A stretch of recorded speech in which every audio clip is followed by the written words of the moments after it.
ہندوستان گئی تو ہمارے میزبان ہمیں بنگلور لے گئے.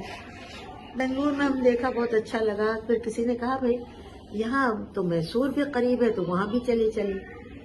تو وہاں تو میں نے کہا بھائی وہاں تو چلے، مجھے ٹیپو سلطان کا مزار دیکھنا.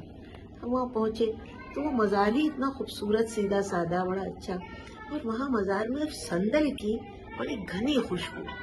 تو میں نے کہا کہ بھائی بڑی زبردست خوشبو ہے یہ تو. انہوں نے کہا بھائی یہ میسور کا جنگل تو سارے ہندوستان میں مشہور ہے، تو یہاں اس کے جنگل ہیں.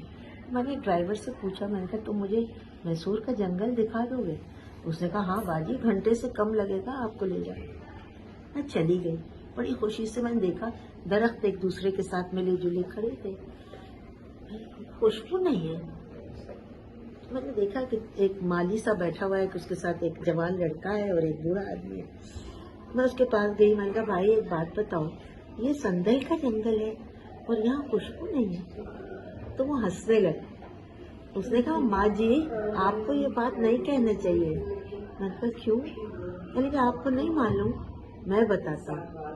یہ جو سندل کا جنگل ہے اس میں جو پیڑ ہیں، زندہ ہے تو چھاؤں ہے، مر جائے تو خوشبو ہے. ماں کی طرح ہے نا. بالکل ماں کی طرح. یہ ماں ہے، یہ درخت نہیں، یہ ماں ہے. زندہ ہے تو زندہ رہے تو چھاؤں ہے، مر جائے تو خوشبو. سبحان اللہ. واہ.